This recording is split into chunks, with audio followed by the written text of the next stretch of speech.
नमस्कार दोस्तों, easy way learning channel पर एक बार आपका पुनः स्वागत है। आज के इस वीडियो में हम मानसिक विकास के विभिन्न पहलुओं की चर्चा करेंगे। साथ ही साथ पियाजे और ब्रूनर के संज्ञानात्मक विकास को भी समझने का प्रयास करेंगे, जो कि आगामी टेट, सीटेट और शिक्षक भर्ती से संबंधित सभी परीक्षाएं जिनमें बाल मनोविज्ञान या शिक्षा मनोविज्ञान एक प्रमुख विषय के रूप में पूछा जाता है, अति सहायक सिद्ध होगा। तो आइए दोस्तों शुरू करते हैं। मानसिक विकास, मेंटल डेवलपमेंट क्या होता है, इसको समझने का प्रयास करते हैं। दोस्तों, मानसिक विकास से तात्पर्य मानसिक शक्तियों में वृद्धि होने से है। इसके अंतर्गत संवेदनशीलता, प्रत्यक्षीकरण, प्रत्यय निर्माण, अवलोकन, ध्यान, स्मृति, कल्पना, चिंतन, तर्क, निर्णय, बुद्धि, भाषा, अधिगम क्षमता आदि संज्ञानात्मक शक्तियाँ आती हैं। जन्म के समय शिशु का मस्तिष्क अपरिपक्व होता है। जैसे जैसे उसकी आयु में वृद्धि होती है, वैसे वैसे उसका मस्तिष्क का विकास होता है। परिपक्व तथा अधिगम के फलस्वरूप बालक का मानसिक विकास होता है। मानसिक विकास अर्थात समझने की शक्ति, स्मरण शक्ति, कल्पना करने की शक्ति, तर्क करने की शक्ति तथा बुद्धि आदि के विकास को शैक्षिक दृष्टि से अत्यंत महत्वपूर्ण स्वीकार किया जाता है। शैशवावस्था में मानसिक विकास, मेंटल डेवलपमेंट इन इन्फेंसी। शैशवावस्था में होने वाले मानसिक विकास को शिशुओं के शारीरिक विकास से घनिष्ठ संबंध होता है। मानसिक विकास से तात्पर्य शिशुओं की उस योग्यता के विकसित होने से है जिसके द्वारा वह अपने वातावरण का ज्ञान प्राप्त करता है, उसके अनुकूलन समायोजन करने में समर्थ होता है अथवा अपने वातावरण में परिवर्तन लाने का प्रयास करता है तथा भाषा, स्मृति, तर्क, चिंतन, कल्पना, निर्णय जैसे योग्यताओं का विकास करता है। शैशवावस्था में शिशुओं की मानसिक योग्यताओं का विकास अत्यंत तीव्र गति से होता है। मनोवैज्ञानिकों ने अनुमान लगाया है कि 3 वर्ष की आयु तक शिशु का लगभग 50% मानसिक विकास हो जाता है। अब देख लेते हैं कि शैशवावस्था में होने वाले मानसिक विकास की मुख्य विशेषताएं क्या होती हैं। प्रथम माह में मानसिक विकास, जन्म के समय शिशु का मस्तिष्क कोरे कागज के समान होता है। शिशु अपने भूख, नींद तथा अन्य शारीरिक आवश्यकताओं की पूर्ति करने के लिए रोने, हाथ पैर फेंकने, जोर की आवाज करके अन्यों को चौंकाने जैसे कार्य करता है। दूसरे माह में मानसिक विकास, शिशु दूसरे माह में ध्वनि के प्रति आकर्षित होने लगता है, वस्तुओं को ध्यान से देखता है तथा वातावरण में होने वाले परिवर्तनों के प्रति सजग रहता है। चौथे माह में मानसिक विकास, चौथे मास के दौरान शिशु दी जाने वाली वस्तुओं को पकड़ने का प्रयास करता है, तरह तरह की आवाज़ें करता है, माँ व परिवार के व्यक्तियों तथा अन्य प्रियजनों को देखकर मुस्कुराता है। छठे माह में मानसिक विकास, छठे माह में शिशु सुनी हुई आवाज़ का अनुकरण करने लगता है, अपना नाम समझने लगता है, वस्तुओं को पकड़कर मुंह में रखने का प्रयास करने लगता है। आठवें माह में मानसिक विकास, आठवें माह में शिशु अपनी रुचि की वस्तु अथवा खिलौना लेना चाहता है। वह खिलौने या वस्तु को किसी अन्य द्वारा छीन लेने पर रोने लगता है। 10वें माह मानसिक विकास, 10वें माह में शिशु घुटने के बल चलने लगता है, अपने आसपास के वातावरण को पहचानता है, वस्तुओं को छूना, इधर उधर करना तथा तोड़ना फोड़ना चाहता है। प्रथम वर्ष में मानसिक विकास, 1 वर्ष की आयु में शिशु छोटे छोटे शब्दों को बोलता है, धीरे धीरे चलने का प्रयास करता है तथा अन्य व्यक्तियों के कार्यों का अनुसरण करने का प्रयास करता है। द्वितीय वर्ष में मानसिक विकास, इस आयु में शिशु 2-3 शब्दों के सरल वाक्य बना लेता है, नाम लेने पर वस्तुओं को बताता है, पूछने पर अपने नाक, आँख, कान आदि की ओर संकेत करता है, अपना नाम बताता है तथा गुटकों को एक के ऊपर एक रख लेता है। तृतीय वर्ष में मानसिक विकास, तृतीय वर्ष में शिशु 5-7 शब्दों के वाक्य बना लेता है, संख्याओं को दोहराता है, वस्तुओं को यथास्थान रखता है तथा सीधी रेखा खींचने का प्रयास करता है।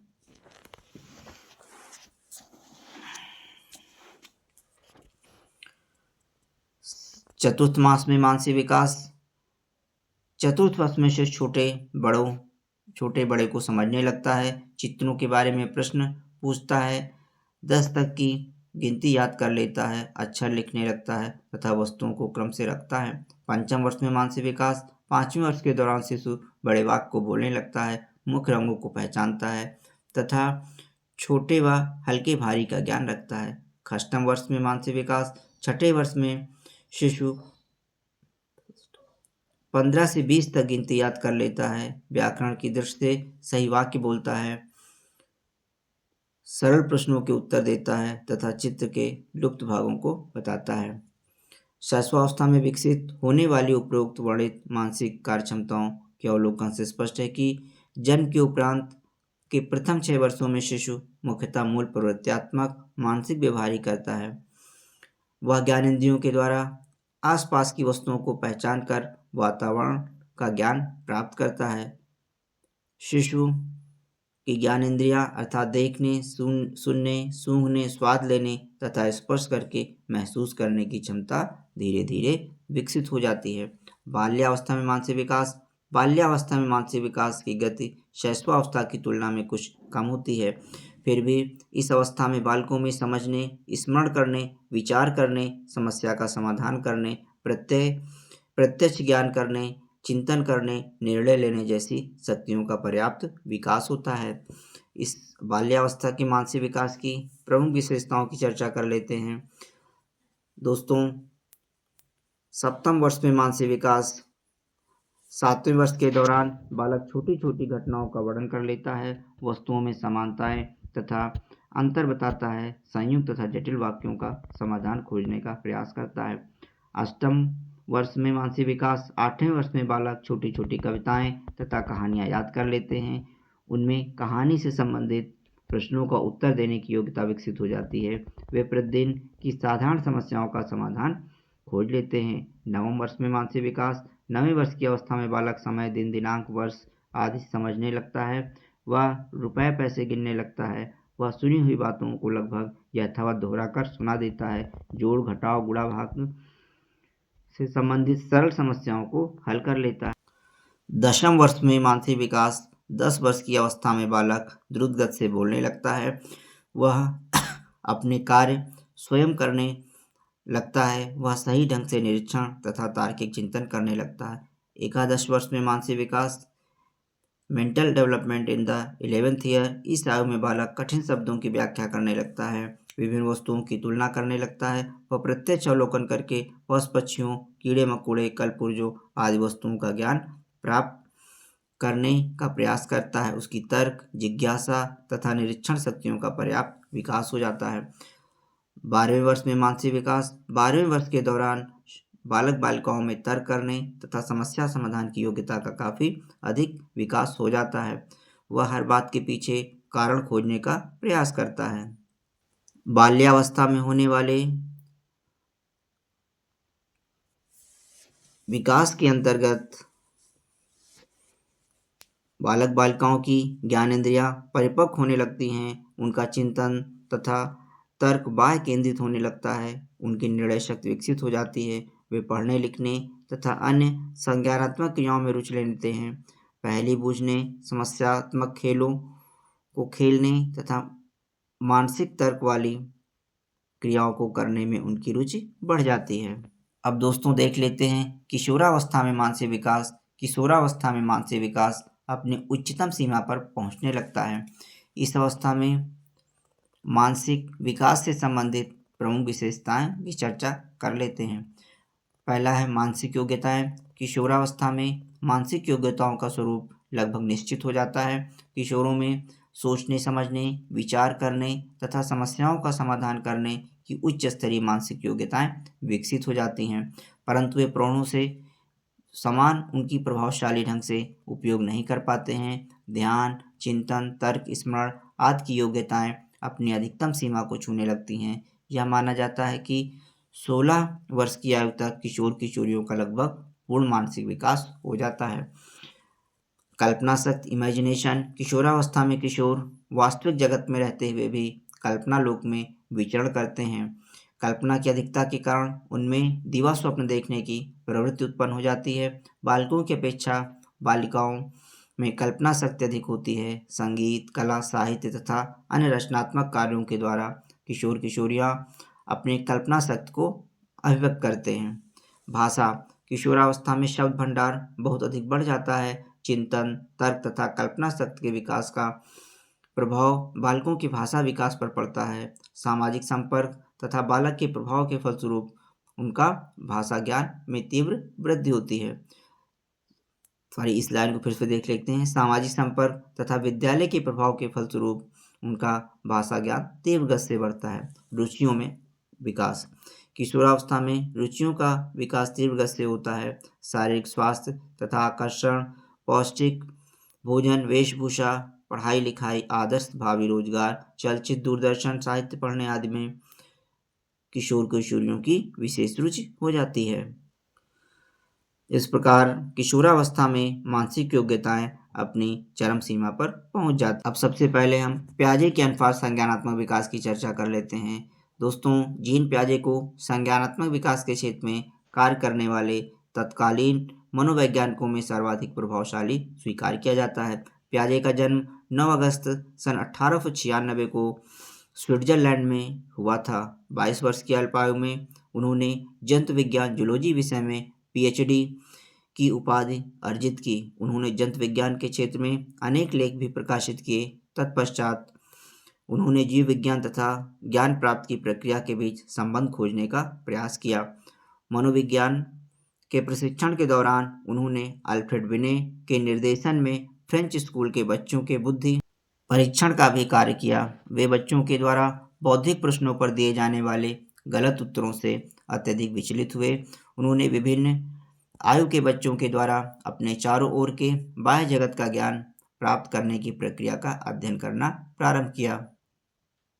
उन्होंने अपने तीनों बच्चों के मानसिक विकास से संबंधित क्षण प्रतिक्षण का विस्तृत लेखा जोखा तैयार किया और इस प्रकार उन्होंने विकासात्मक मनोविज्ञान के क्षेत्र में 400 से अधिक पुस्तकों तथा लेखों को प्रकाशित किया।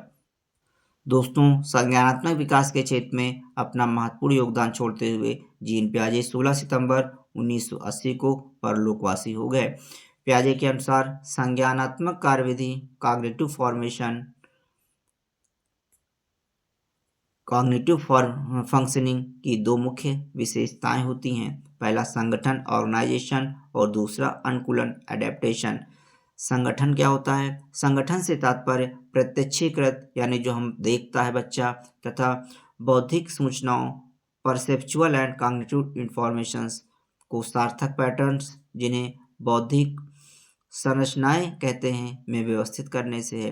प्रत्येक व्यक्ति अपनी स्वयं की बौद्धिक संरचनाओं का निर्माण करता है जो वातावरण के साथ समायोजन करने में उसके ज्ञान तथा कार्यों को संगठित करती है।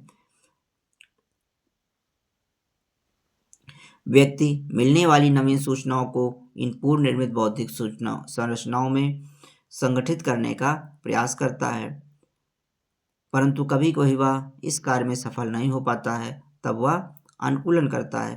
पियाजे प्रथम मनोवैज्ञानिक थे जिसने व्यक्ति को जन्म से क्रियाशील तथा सूचना प्रक्रमणित प्राणी active and information processing being स्वीकार किया। उसके अनुसार व्यक्ति एकत्रित बौद्धिक सूचनाओं का वर्गीकरण करता रहता है जिससे वह अपने बाह्य जगत की परिस्थितियों के अनुरूप सहज व स्वाभाविक ढंग से उचित व्यवहार कर सके।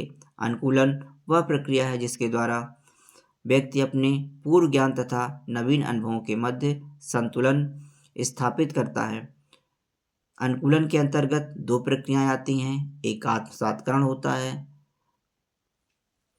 और दूसरा समाविष्टीकरण होता है। आत्मसात्करण एसिमिलेशन और समाविष्टीकरण एकोमोडेशंस। आत्मसातीकरण क्या होता है?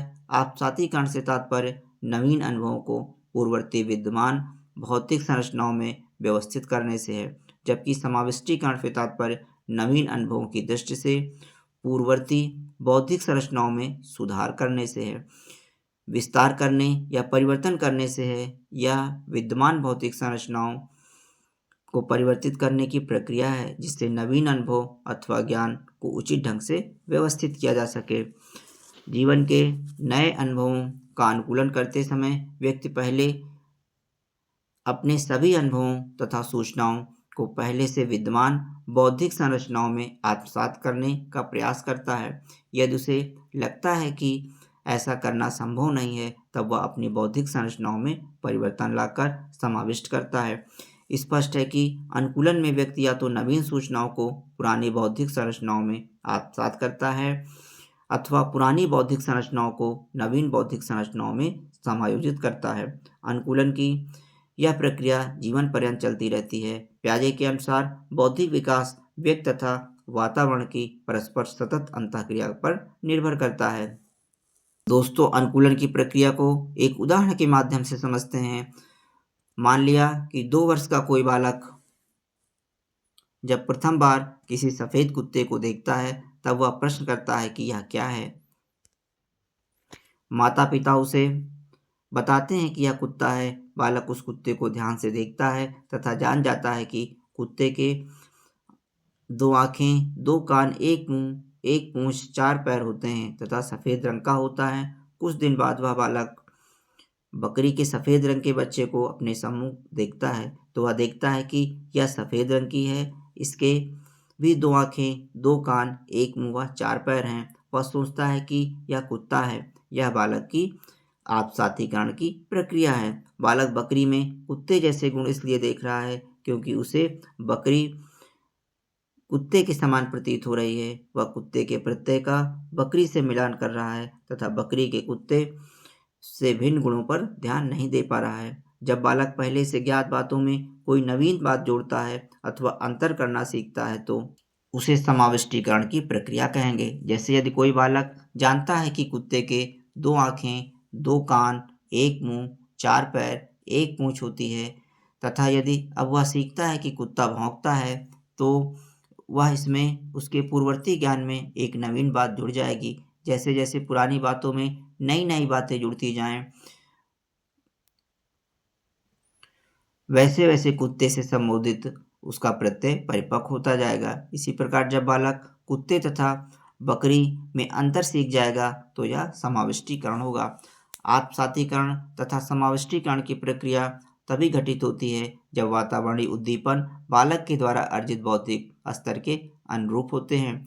यदि बालक के अनुभव उसके बौद्धिक स्तर के अनुरूप नहीं होते हैं, तब वह अनुकूलन तथा समाविष्टीकरण की प्रक्रिया संभव नहीं हो पाती है। जैसे कक्षा 2 के किसी बालक के समक्ष उच्च स्तरीय गणित के किसी प्रश्न को प्रस्तुत करना बौद्धिक विकास की दृष्टि से व्यर्थ ही होगा। संज्ञानात्मक विकास की विभिन्न अवस्थाओं में बालक बौद्धिक कार्यों को निष्पादित करने के लिए भिन्न भिन्न तरीके अपनाते हैं। लगभग 18 वर्ष की आयु में बालक प्रौढ़ों के समान बौद्धिक कार्य करना प्रारंभ कर देते हैं। बौद्धिक विकास एक स्वसंचालित प्रक्रिया है जिसमें बालक अपने बौद्धिक संरचनाओं तथा नवीन अनुभवों में तालमेल बैठाना सीखता है। विभिन्न आयु स्तरों पर यह तालमेल भिन्न भिन्न प्रकार का होता है। अपने अवलोकनों के आधार पर पियाजे ने बौद्धिक विकास को 4 मुख्य अवस्थाओं में बांटा है। प्रत्येक अवस्था बौद्धिक संरचनाओं में तालमेल बैठाने के बालक के प्रयासों के एक भिन्न रूप में अभिव्यक्त करती है। प्रत्येक अवस्था एक विशेष समय अवधि में उपयुक्त होती है तथा प्रत्येक अवस्था अपने पूर्व अवस्थाओं से अधिक उपयुक्त होती है।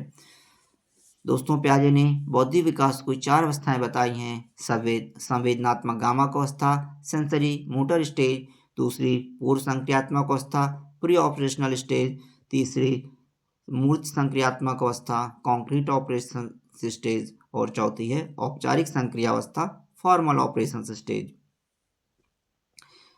पहली है संवेदनात्मक गामक अवस्था, जो कि जन्म से प्रथम 2 वर्ष तक चलती है। ज्ञानात्मक विकास की प्रथम अवस्था को पियाजे ने संवेदनात्मक गामावस्था के नाम से संबोधित किया है।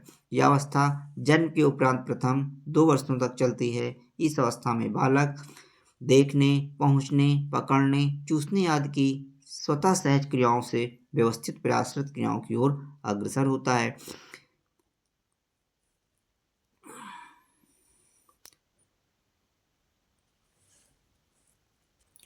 संवेदनात्मक गामक अवस्था के दौरान शिशु असहाय जीवधारी से गतिशील, अर्धभाषी सेमी वर्बल सामाजिक दृष्टि से चतुर सोशली एडेप्ट व्यक्ति बन जाते हैं। वे आवाज़ तथा प्रकाश के प्रति प्रतिक्रिया करते हैं, रुचिकर कार्यों को करने की कोशिश करते हैं तथा वस्तुओं को स्थिर मानते हैं। बालक प्रयास एवं त्रुटि के आधार पर अपनी परिस्थितियों को समझने का प्रयास करते हैं। लगभग 1.5 वर्ष की आयु में बालक कुछ करने से पहले सोचना प्रारंभ कर देते हैं। प्रारंभ में वे अनुकरण करने के लिए भाषा का प्रयोग करते हैं, परंतु बाद में वे अपनी अभिव्यक्ति के लिए भाषा का प्रयोग करते हैं। इस अवस्था की बौद्धिक संरचनाओं के पूर्ण विकास के उपरांत बालक संज्ञानात्मक विकास की आगामी अवस्था में जाने के लिए तैयार हो जाता है। दूसरी अवस्था है पूर्व संक्रियात्मक अवस्था, प्री ऑपरेशनल स्टेज, जो कि 2 वर्ष से 7 वर्ष तक चलती है। संज्ञानात्मक विकास की पूर्व संक्रियात्मक अवस्था लगभग 2 वर्ष की अवस्था से प्रारंभ होकर 7 वर्ष की अवस्था तक चलती है। इस अवस्था में संकेतात्मक कार्यों का प्रादुर्भाव, इमर्जेंस ऑफ सिंबलिक फंक्शंस तथा भाषा का प्रयोग प्रारंभ होता है। यानी भाषा का प्रयोग पूर्व संक्रियात्मक अवस्था में प्रारंभ होता है। इस अवस्था को 2 भागों में बांटा जा सकता है। एक होता है पूर्व प्रत्यात्मक काल पर कॉन्सेप्चुअल स्टेज और दूसरा होता आंतप्राज्ञ काल इंट्यूटिव स्टेज। पूर्व प्रत्यात्मक अवस्था प्री कॉन्सेप्चुअल स्टेज जो कि 2 वर्ष से 4 वर्ष तक होती है तथा आंतप्राज्ञ काल इंट्यूटिव स्टेज जो कि 4 वर्ष से 7 वर्ष तक होती है। पूर्व प्रत्यात्मक अवस्था वस्तुतः परिवर्तन की अवस्था होती है, जिसे खोज अवस्था भी कहा जा सकता है।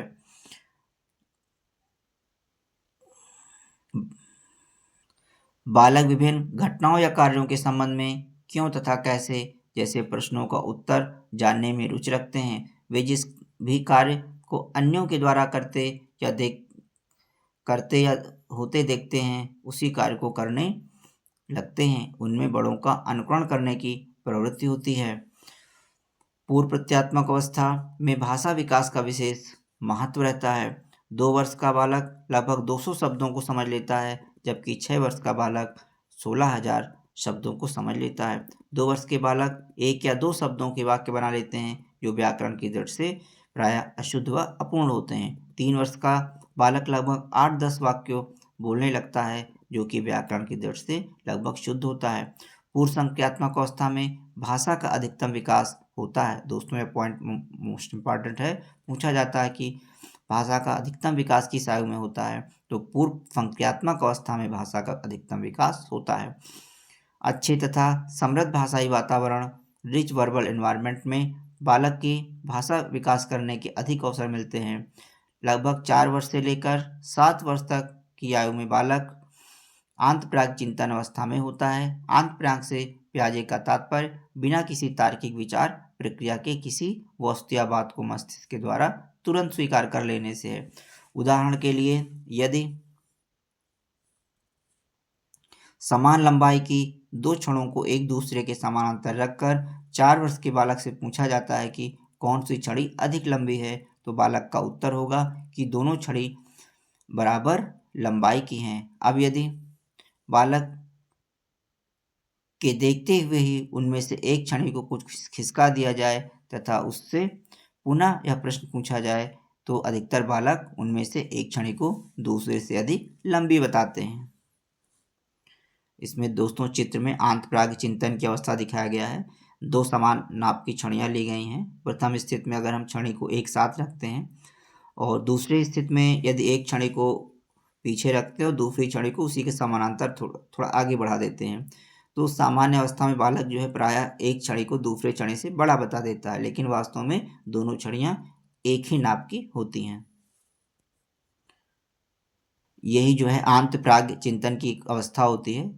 और आंतप्राज्ञ से प्याजे का तात्पर्य है कि बिना किसी तार्किक विचार प्रक्रिया के किसी वस्तु या बात को मस्तिष्क के द्वारा तुरंत स्वीकार कर लेने से है। तो इसमें जो है भ्रमवश तुरंत मस्तिष्क के द्वारा बच्चा जो है एक क्षण को दूसरी क्षण से बड़ा बता देता है, जबकि दोनों क्षणें समान लंबाई की होती हैं। क्षणों की लंबाई के संबंध में बालकों के द्वारा दिए जाने वाले इस उत्तर के लिए बालक आंतप्राज्ञ चिंतन की 3 विशेषताएं बालकों में उत्तरदायी होती हैं। प्रथम, इस अवस्था के बालकों में विभिन्न प्रत्ययों की समझ मुख्यतः इस बात पर निर्भर करती है कि वे प्रत्यक्षता क्या देख रहे हैं, अर्थात उनके द्वारा देखी गई परिस्थिति की सतही बनावट अथवा प्रबल विशेषताएं क्या हैं। उपरोक्त उदाहरण में बालक केवल परिलक्षित स्थिति अपीयरेंस से मूर्ख बनकर एक क्षण को दूसरे से बड़े बता देता है। दूसरा, किसी परिस्थिति, घटना या वस्तु का बोध उसके सर्वाधिक प्रबल तथा स्पष्ट रूप से दिखाई देने वाले पक्ष पर आधारित होता है। बालकों के लिए विभिन्न पक्षों के मध्य संबंध या तालमेल बैठाना कठिन हो जाता है। उपरोक्त उदाहरण में बालक या तो केवल दाईं ओर अथवा केवल बाईं ओर की परिस्थिति पर ध्यान देकर एक क्षणी को दूसरी क्षणी से लंबा बता देता है। तृतीय, इस अवस्था में विचार प्रक्रिया अविलोमीय इरिवर्सिबल होती है, अर्थात बालक मानसिक क्रम के प्रारंभिक बिंदु पर पुनः नहीं लौट पाता है। उपरोक्त उदाहरण में बालक क्षणियों की प्रथम अवस्था को मन ही मन में पुनः संज्ञान में नहीं ला पाता है।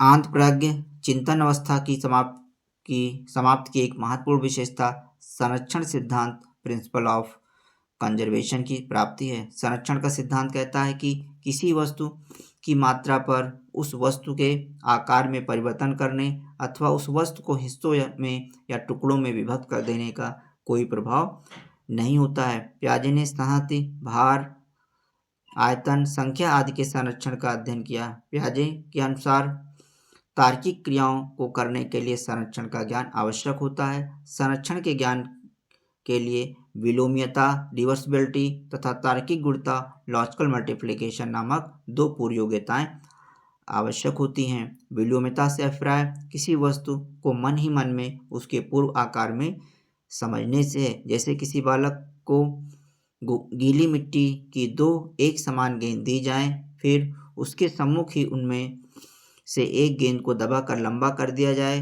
तब यदि बालक यह सोच लेता है कि लंबी गेंद को पुनः गोल करने पर यह पहले जैसी हो जाएगी, तो इसका अर्थ है कि बालक में विलोमीयता, रिवर्सिबिलिटी की योग्यता विकसित हो गई है। तार्किक गुणता, लॉजिकल मल्टीप्लिकेशन क्या है? इससे तात्पर्य कि दो या दो से अधिक विमाओं या विशेषताओं पर एक साथ ध्यान देने से है। जैसे किसी चपटे बर्तन तथा पतले बर्तन में एक समान मात्रा में पानी डालने पर यदि बालक यह समझ लेता है कि एक बर्तन में पानी की ऊंचाई अधिक है जबकि दूसरे बर्तन में पानी की परिधि अधिक है, इसलिए दोनों बर्तनों में पानी की मात्रा समान है, तो इसका अर्थ है कि बालक ने तार्किक गुणता की योग्यता भी अर्जित कर ली है।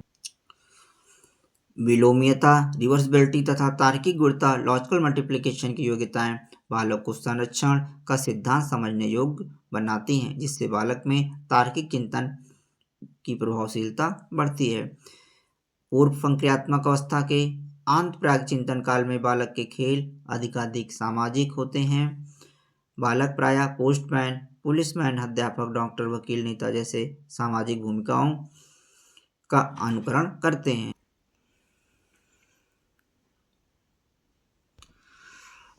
पूर्व संक्रियात्मक अवस्था की बौद्धिक संरचनाओं के पूर्ण विकसित हो जाने पर तथा बालक के द्वारा इन संरचनाओं को अपने लिए उपयुक्त महसूस नहीं करने पर बालक संज्ञानात्मक विकास की मूर्त संक्रियावस्था की ओर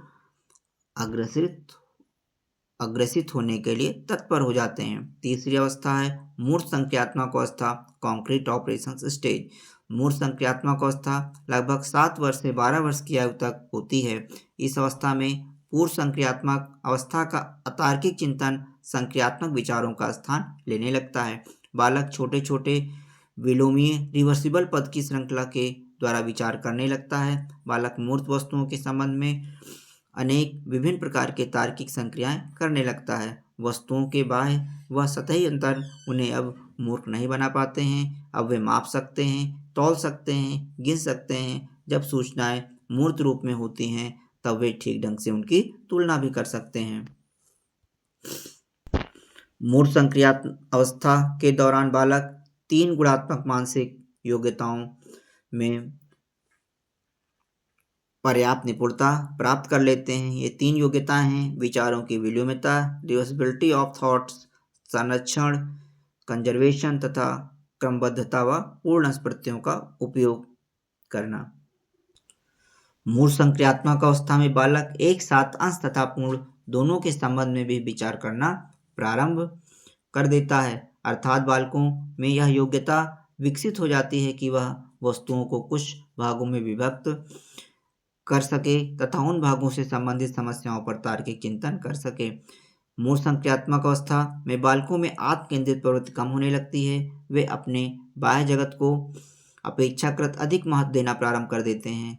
जब मूल संक्रियाएं बालकों की विभिन्न समस्याओं का समाधान करने की दृष्टि से उपयुक्त नहीं होती हैं, तब बालक बौद्धिक विकास के अंतिम चरण की ओर अग्रसर होने लगता है। बालक के बौद्धिक विकास का अंतिम चरण होता है औपचारिक संक्रियावस्था, फॉर्मल ऑपरेशन स्टेज। संज्ञानात्मक विकास की अंतिम अवस्था औपचारिक संक्रियावस्था है, जो लगभग 11 वर्ष से 15 वर्ष की आयु तक चलती है। इस अवस्था के दौरान बालक अमूर्त बातों के संबंध में तार्किक चिंतन करने की योग्यता विकसित करता है। मूर्त वस्तुओं तथा सामग्री के स्थान पर शाब्दिक तथा सांकेतिक अभिव्यक्ति का प्रयोग तार्किक चिंतन में किया जाता है। समस्या समाधान व्यवहार अधिक व्यवस्थित हो जाता है। बालक निष्कर्ष निकालने लगता है, व्याख्या करने लगता है तथा परिकल्पनाएं बनाने लगता है। औपचारिक संख्यात्मक विचार बालकों को वास्तविकता से बाहर जाने तथा संभावनाओं पर विचार करने योग्य बनाते हैं। बालकों का कार्य त्रुटि व प्रयास पर आधारित नहीं होता है, वरन वे भविष्य के संबंध में अपने विचारों को भी प्रक्षेपित करते हैं तथा भावी संभावनाओं के संबंध में तर्क करते हैं। औपचारिक संक्रियावस्था में बालकों का कुल बौद्धिक संगठन अधिक क्रमबद्ध हो जाता है। बालक एक साथ अधिक से अधिक तथ्यों को समझने तथा अधिकाधिक दृष्टिकोणों को अपने विचार प्रक्रिया में स्थान देने के योग्य हो जाते हैं। वे अपने बारे में भी विचार करते हैं, इसलिए प्रायः वे स्व आलोचक बन जाते हैं। वे पुरानी पीढ़ी के मूल्यों तथा व्यवहार की विश्लेषणात्मक आलोचना करना प्रारंभ कर देते हैं। अपने व अन्यों के व्यवहार व कार्यों के बारे में नैतिक निर्णय प्रस्तुत करते हैं। दोस्तों, प्याजे के द्वारा बताई गई उपरोक्त वर्णित चारों अवस्थाएं क्रमशः जटिल होती जाती हैं। बालकों के द्वारा एक अवस्था से दूसरी अवस्था में जाने की गति उनके शारीरिक परिपक्वता तथा वातावरणीय अनुभवों पर आधारित होती है। कुछ बालकों का बौद्धिक विकास तेज गति से होता है, कुछ का औसत गति से होता है तथा कुछ का मंद गति से होता है। यही कारण है कि विभिन्न अवस्थाओं की आयु सीमा तथा अवधि पूर्ण रूप से निश्चित होकर लगभग होती है। कोई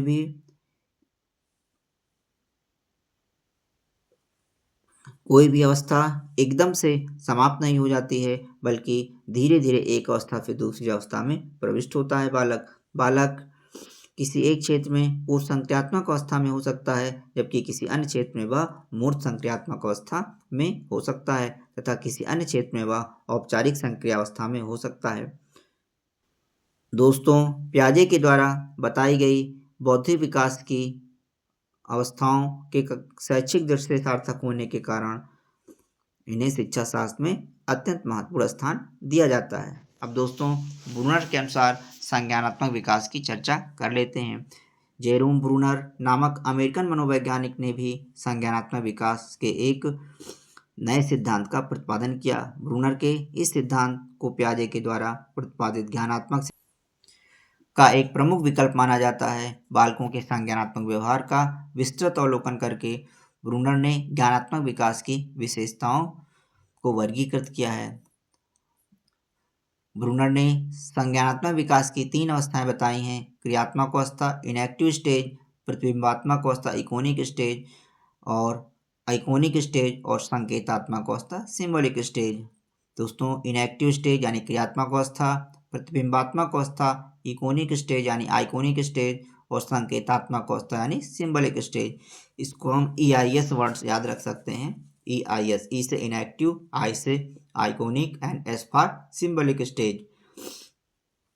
पहला है क्रियात्मक अवस्था इनएक्टिव स्टेज। दोस्तों, क्रियात्मक अवस्था में बालक अपने वातावरण को क्रियाओं अथवा क्रिया प्रणाली के द्वारा समझने का प्रयास करता है। हाथ पैर चलाना, साइकिल चलाना आदि बालकों को उसके वातावरण के साथ प्रतिक्रिया करने में सहायक होते हैं। इस अवस्था में मानसिक प्रतिबिंबों, मेंटल इमेज अथवा भाषा का महत्व नहीं होता है। मनोचालक ज्ञान महत्वपूर्ण होता है। किसी वस्तु को समझने के लिए बालक उसे पकड़ता है, मुड़ता है, काटता है, रगड़ता है, छूता है और पटकता है। प्रतिबिंबात्मक अवस्था, आइकोनिक स्टेज। प्रतिबिंबात्मक अवस्था अथवा छायात्मक अवस्था ब्रूनर के अनुसार संज्ञानात्मक विकास की दूसरी अवस्था होती है। इस अवस्था में मानसिक प्रतिबिंबों, मेंटल इमेजेस के द्वारा सूचनाएं व्यक्ति तक पहुंचती हैं। बालक चमक, शोर, गंध तथा विविधता से प्रभावित होता है। बालकों में दृश्य स्मृति विकसित हो जाती है। ब्रूनर की यह प्रतिबिंबात्मक अवस्था प्याजे की पूर्व संक्रियात्मक अवस्था से मिलती जुलती है।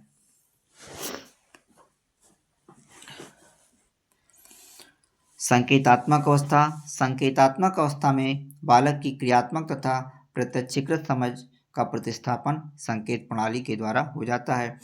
बालक भाषा, तर्क तथा गणित सीख लेते हैं, उसका प्रयोग करते हैं। संकेत विभिन्न वस्तुओं को समझने अथवा कार्यों को करने में संक्षिप्त तरीका होता है। संकेतों के प्रयोग से बालकों की संज्ञानात्मक कार्य क्षमता बढ़ जाती है। जटिल अनुभव तथा विचार संक्षिप्त कथनों तथा सूत्रों के रूप में प्रस्तुत किए जाते हैं। ब्रूनर के अनुसार बालक सर्वप्रथम क्रियात्मक अवस्था में संज्ञानात्मक चिंतन करते हैं, तत्पश्चात प्रतिबिंबात्मक अवस्था में ज्ञानात्मक चिंतन करते हैं तथा सबसे अंत में संकेतात्मक अवस्था में ज्ञानात्मक चिंतन करते हैं। दूसरे शब्दों में कहा जा सकता है कि बालक प्रारंभ में क्रियाओं के द्वारा चिंतन करते हैं, फिर मानसिक प्रतिबिंबों के द्वारा चिंतन करते हैं तथा सबसे अंत में शब्दों का प्रयोग करके चिंतन करते हैं। परंतु उसका अभिप्राय यह नहीं है कि प्रौढ़ क्रियात्मक तथा प्रतिबिंबात्मक चिंतन के ढंग को नहीं अपनाते हैं। संज्ञानात्मक विकास के ये क्रमबद्ध स्तर केवल यह बताते हैं कि अनुभव तथा आयु के साथ संकेतात्मक प्रणाली अधिक प्रबल, महत्वपूर्ण तथा उपयोगी होती जाती है। प्रौढ़ व्यक्ति भी समय समय पर आवश्यकता अनुसार क्रियात्मक अथवा प्रतिबिंबात्मक चिंतन प्रणाली को अपनाते हैं। मानसिक विकास को प्रभावित करने वाले कारक। दोस्तों, अनेक ऐसे कारक होते हैं जो मानसिक विकास को प्रभावित करते हैं, जैसे वंशानुक्रम, हेरिडिटी। मनोवैज्ञानिक अध्ययनों से सिद्ध हो गया है कि व्यक्ति को वंशानुक्रम से अनेक मानसिक योग्यताएं तथा गुण प्राप्त होते हैं जिन्हें वातावरण के द्वारा परिवर्तित नहीं किया जा सकता है। वास्तव में कोई भी व्यक्ति उससे अधिक विकास नहीं कर सकता है जितना उसका वंशानुक्रम संभव बनाता है। परिवार का वातावरण। परिवार के वातावरण का बालक के मानसिक विकास पर स्पष्ट प्रभाव परिलक्षित होता है। शांत तथा सुखद वातावरण में बालक का मानसिक विकास तीव्र गति से होता है, जबकि दुखद व कलहपूर्ण वातावरण में बालक का मानसिक विकास की गति धीमी हो जाती है। परिवार की सामाजिक आर्थिक स्थिति। Socio economic status of the family. परिवार की सामाजिक आर्थिक स्थिति भी बालक के मानसिक विकास पर प्रभाव डालती है। उच्च सामाजिक आर्थिक स्थिति वाले परिवार के बालकों को मानसिक विकास के लिए अधिक अच्छी सुविधाएं, अनुकूल परिस्थितियां तथा पर्याप्त अवसर उपलब्ध होते हैं, जिसके कारण उनका मानसिक विकास प्रायः अधिक अच्छा होता है। शारीरिक स्वास्थ्य। शारीरिक स्वास्थ्य का मानसिक विकास से घनिष्ठ संबंध होता है। प्राचीन काल से स्वीकार किया जाता है कि स्वस्थ शरीर में ही स्वस्थ मस्तिष्क का निर्माण होता है। शारीरिक दृष्टि से सबल तथा स्वस्थ व्यक्ति या बालक प्रायः निर्बल व अस्वस्थ बालक की अपेक्षा अपनी मानसिक क्षमताओं को अधिक अच्छे ढंग से विकसित कर पाते हैं। माता पिता की शिक्षा। माता पिता का शैक्षिक स्तर भी बालक के मानसिक विकास को प्रभावित करता है। शिक्षित माता पिता बालक के मानसिक विकास में रुचि लेते हैं तथा उसे सही मार्ग पर आगे बढ़ने के अवसर उपलब्ध कराते हैं तथा प्रोत्साहित करते हैं, जबकि अशिक्षित माता पिता बालकों के मानसिक विकास की ओर ठीक ढंग से ध्यान नहीं देते हैं। वे जरा भी असफलता प्राप्त होने पर उन्हें हतोत्साहित करते हैं। बालक की शिक्षा। बालकों के मानसिक विकास के लिए उपयुक्त ढंग से शिक्षा प्रदान करना भी आवश्यक है। शिक्षा के द्वारा मानसिक गुणों तथा शक्तियों का विकास किया जाता है। अतः यदि बच्चे को उचित प्रकार की शिक्षा उपलब्ध होती है तो वे अपने मानसिक गुणों तथा शक्तियों का अधिकतम विकास कर पाते हैं। विद्यालय। बालकों के मानसिक विकास में विद्यालय की अत्यंत महत्वपूर्ण भूमिका होती है।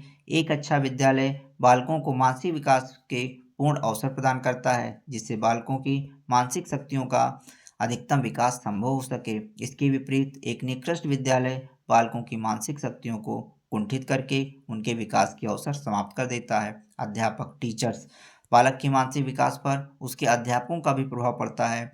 मानसिक दृष्टि से श्रेष्ठ अध्यापक बालकों के प्रति स्नेह, सहानुभूति तथा सहयोग से भरपूर व्यवहार करते हैं और उनके मानसिक गुणों का विकास करने का प्रयास करते हैं, जबकि अयोग्य अध्यापक छात्र के साथ सहयोगात्मक व्यवहार असहयोगात्मक व्यवहार करते हैं, जो बालकों के मानसिक विकास को अवरुद्ध कर देता है। समाज सोसाइटी व्यक्ति किसी न किसी समाज का सदस्य होता है तथा उसके मानसिक विकास को वह समाज काफ़ी प्रभावित करता है। यह समाज अपने भावी नागरिकों के लिए अच्छे विद्यालय, पुस्तकालय, वाचनालय तथा मनोरंजन के साधनों की व्यवस्था करता है, तो बालक का मानसिक विकास स्वाभाविक ढंग से निरंतर होता रहता है। इन सुविधाओं के अभाव में बालकों के मानसिक विकास की गति, दिशा, सीमा प्रायः संकुचित हो जाती है।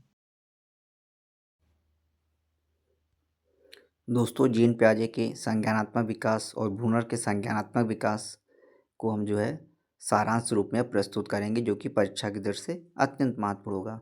दोस्तों, जीन पियाजे ने बच्चों के मानसिक विकास को समझने के लिए विस्तृत अध्ययन किया। उनके अनुसार बच्चा केवल जानकारी ग्रहण नहीं करता, बल्कि ज्ञान का सक्रिय निर्माता, एक्टिव कॉन्स्ट्रक्टर होता है। मानसिक विकास क्रमबद्ध, सार्वभौमिक तथा जैविक परिपक्वता पर आधारित प्रक्रिया जीन पियाजे मानते हैं। पियाजे का विकास मॉडल पियाजे के अनुसार सीखना अनुकूलन की एक प्रक्रिया होती है, जो 2 चरणों में संपन्न होती है। एक आत्मसातकरण एसिमिलेशन होता है और दूसरा समायोजन होता है। आत्मसातकरण क्या होता है? एसिमिलेशन बच्चा नई जानकारी को अपने पुराने ढांचे में फिट करता है, यानी पुराने स्कीमा में फिट करता है। उदाहरण, बच्चा गाय भैंस को देखकर सभी 4 पैर वाले को गाय कहने लगता है। समायोजन एकोमोडेशंस क्या है? जब पुराना ढांचा नई जानकारी को नहीं समझ पाता तो बच्चा उसे बदल देता है। उदाहरण, बच्चा समझता है कि गाय और भैंस अलग अलग हैं। संतुलन क्या होता है? इक्विलिब्रेशन क्या होता है? इक्विलिब्रेशन में क्या होता है? संतुलन आत्मसात और समायोजन के बीच संतुलन बनाना ही सीखना माना जाता है। पियाजे ने संज्ञानात्मक विकास की 4 अवस्थाएं बताई: संवेदी गतिक अवस्था और पूर्व संक्रियात्मक अवस्था, मूर्त संक्रियात्मक अवस्था और औपचारिक संक्रियात्मक अवस्था। संवेदी गतिक अवस्था में उन्होंने बताया कि इंद्रिय और मोटर गतिविधियों द्वारा बच्चा सीखता है। वस्तु स्थिरता, ऑब्जेक्ट परमानेंस का विकास पहली अवस्था यानी संवेदात्मक गतिक अवस्था में हो जाता है और अनुकरण और स्मृति का प्रारंभ इसी अवस्था में प्रारंभ हो जाता है। अगला होता है, दूसरी अवस्था होती है पूर्व संक्रिय अवस्था, जो कि 2 वर्ष से 7 वर्ष तक चलती है। इसमें प्रतीकात्मक सोच, सिंबलिक थिंकिंग प्रारंभ हो जाती है। भाषा का तीव्र विकास होता है। स्वकेंद्रीयता, एगोसेंट्रिज्म की भावना आ जाती है और एक अवधारणा पर केंद्रीय सोच, सेंट्रेशन प्रारंभ हो जाता है। संरक्षण की अवधारणा नहीं होती है।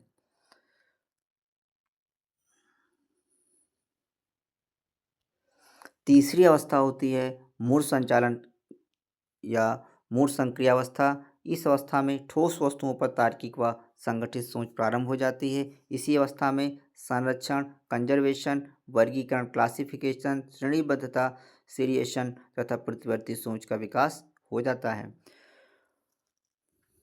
और आखिरी और चौथी अवस्था होती है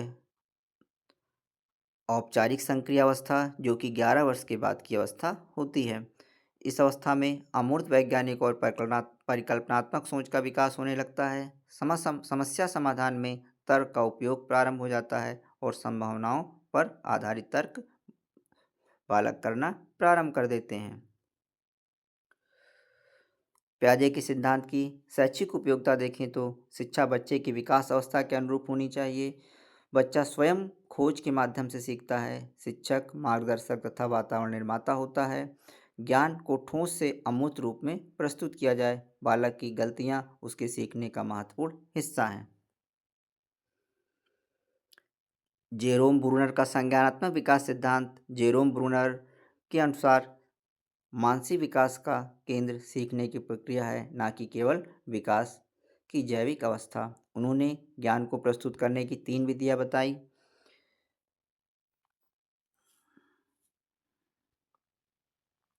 पहली है क्रियात्मक अवस्था या क्रियात्मक अवस्था इनएक्टिव स्टेज, दूसरी है आइकोनिक मोड और तीसरी है सिंबलिक या प्रतीकात्मक अवस्था। इनएक्टिव स्टेज क्रियात्मक अवस्था में ब्रूनर ने कहा कि बच्चा कार्य करके सीखता है, जैसे गेंद पकड़कर उसके गुण सीखना। आइकोनिक स्टेज आइकोनिक मोड में यानी चित्रात्मक स्तर में बच्चा चित्र, मॉडल, ग्राफ से अवधारणाओं को समझता है, जैसे नक्शा या चार्ट देखकर जानकारी प्राप्त करना। तीसरी अवस्था होती है सिंबलिक मोड प्रतीकात्मक अवस्था। इस अवस्था में भाषा, प्रतीक, संख्या आदि का उपयोग करके बच्चा सीखता है, जैसे गणितीय चिन्हों का गणना प्रारंभ करना।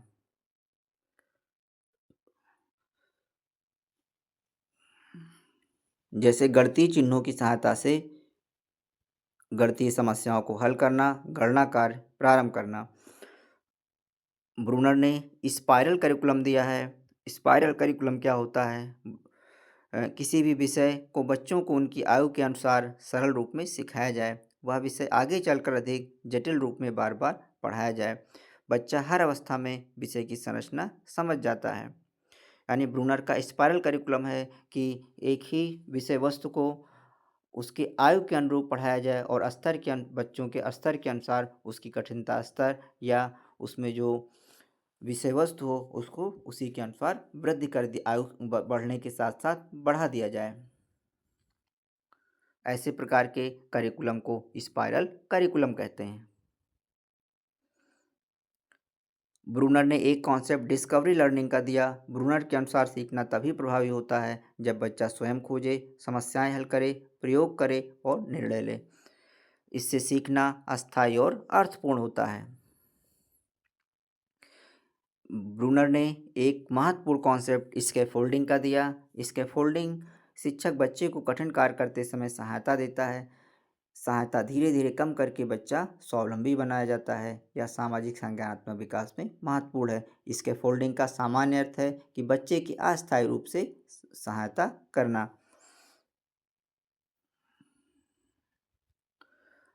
अब दोस्तों प्याजे और ब्रूनर की संज्ञानात्मक विकास के सिद्धांत की तुलना कर लेते हैं। जैसे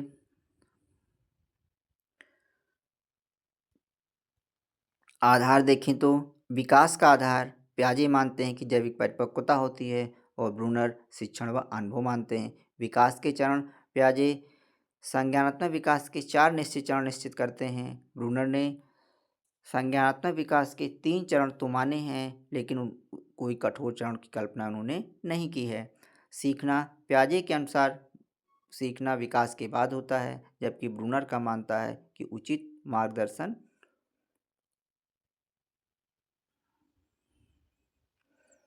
से किसी भी स्तर पर कोई बात सीखी जा सकती है।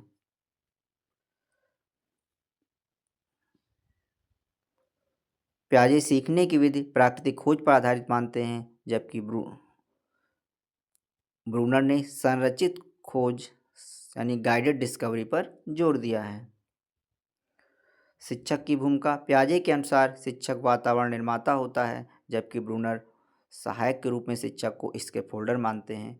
प्रस्तुतिकरण प्याजे के अनुसार सीखने के लिए बच्चों को ठोस से अमूर्त वस्तु की ओर बढ़ना चाहिए, जबकि ब्रूनर ने सीखने के लिए इनएक्टिव, इकोनिक और सिंबॉलिक 3 क्रमबद्ध प्रक्रियाओं का वर्णन किया है। निष्कर्ष रूप में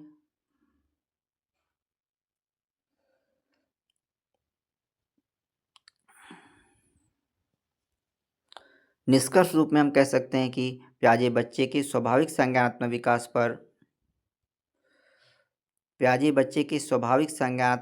पर जोर देते हैं, वहीं ब्रूनर शिक्षण प्रक्रिया और संरचना को मानसिक विकास का मुख्य आधार मानते हैं। दोनों संज्ञानात्मक विकास को सक्रिय प्रक्रिया मानते हैं और सीखने को निर्माणात्मक कंस्ट्रक्टिविस्ट दृष्टिकोण से समझाने का प्रयास करते हैं।